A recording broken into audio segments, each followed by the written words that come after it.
So currently we have 6 stations that are up and running. We have 2 in the northeast, 3 stations in North and West Bengal, and 1 at a border crossing transit between Point Panitanki between India and Nepal. All these stations are trafficking hotspots. Which means they are source, transit, and destination areas. Source areas are mostly Bihar, West Bengal, parts of central India, and northeast India. And then we are at the transit locations also. So as we have these 6 stations, and destination areas are again, where there are large red light districts, like in West Bengal, and then GB Road in Delhi, and Grant Road in Mumbai, and other areas in Uttar Pradesh.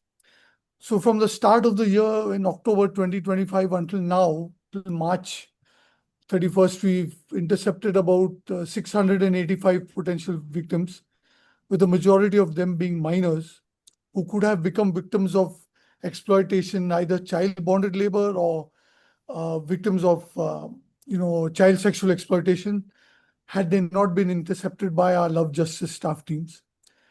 India is also the 3rd largest country in terms of the scale of number of intercepts. We've had a 67.3 increase in intercepts for the same time period last year. So we intercepted a case end of March, beginning of April, at Calcutta, that involved the intercept of 3 traffickers, adult women traffickers, and a rescue of a 3-month-old visually impaired child. Now, the child, who was just 3 months old, was clearly not her child, because these 3 women traffickers were much older in age, and this girl was crying a lot. So the 3 women STs, traffickers who were senior in age, are actually a part of a begging racket that involves kidnapping infant children, drugging them, and using them as tools for begging at railway stations and other high population zones. Now, this is a multi-state case, and the 3 traffickers are currently in police custody, judicial custody. Our monitors are following up with the police on the progress of this case, and we have initiated an investigation in the home state of the main trafficker, Ms. Zubaida Dafali, who's 54 years old, and we did the investigation in just a little over $8, but we have an investigation report. We would like to investigate the case further in West Bengal for the other 2 traffickers, and we want to plan for a sting intercept operation at multiple locations where this group operates, because the main trafficker has 3 sons who works with her to do this kind of activity. So we want to find out through our investigations mapping, find out where these people operate, and then do a sting operation at these multiple locations, mostly in West Bengal, and have them in judicial custody, and also try to rescue the minor girls. Yeah. Sean, you've come in, and in the last year, you've been working relentlessly to try and expand transit monitoring across India. So tell us a little bit more about how the work has expanded recently, whether it's new stations, more staff, or new areas that are being reached. Thank you, Hannah. So we've initiated 2 pilots just this month in April. One in Bihar. Bihar is kind of the epicenter of trafficking in India, Bihar and West Bengal. And then the other in northeast, Dimapur, with the 2 Christian partners, Fakirana Sister Society. It's a 72-year-old society established by nuns, and with Oasis India. So that's been established in this month. And we are trying to, in fact, our station in Bihar already did 1 intercept of a missing child from Punjab. That's the far north of India. We are trying to initiate 2 pilots, 1 each in New Delhi. We were working in New Delhi for almost 5 years near GB Road, New Delhi station. But we have received permissions, and we have found a Christian partner, and we're going to work in New Delhi. And another district in Bihar, in Purnia, which was also a red light district. We plan for 2 more pilots, one in the northeast and in another district Katihar in Bihar. That district in Bihar alone has 11 brothels. Hmm. So, God willing, we will be able to do 6 pilots in all before the end of this year.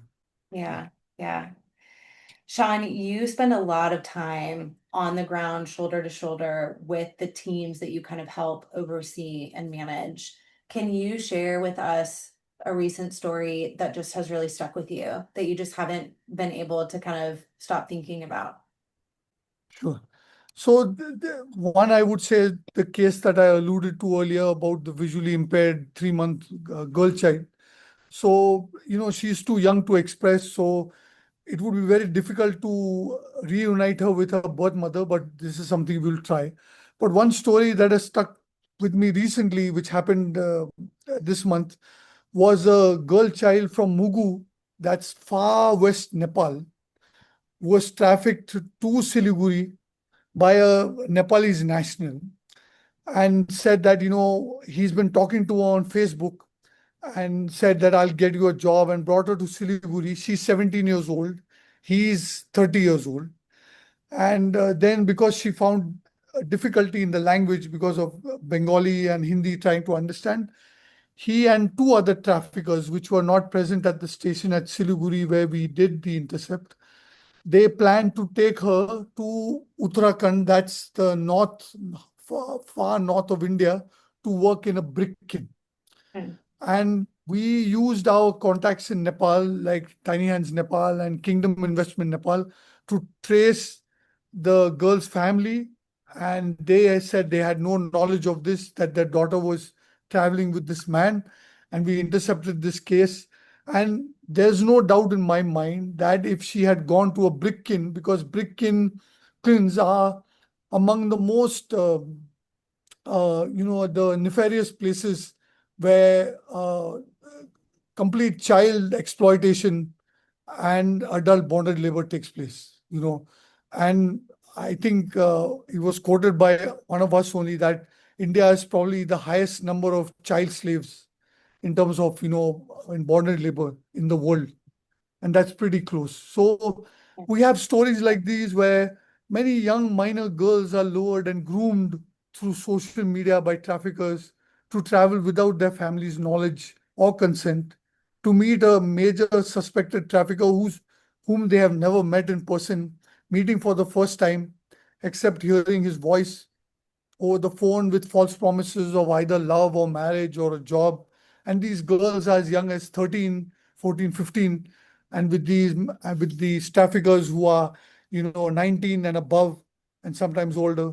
So I'm grateful that our monitors, our Love Justice monitors, are able to intercept these cases, and especially the girls and minor boys from being exploited or sold into brick kilns or brothels Yeah. and lodges and things like this. Yes.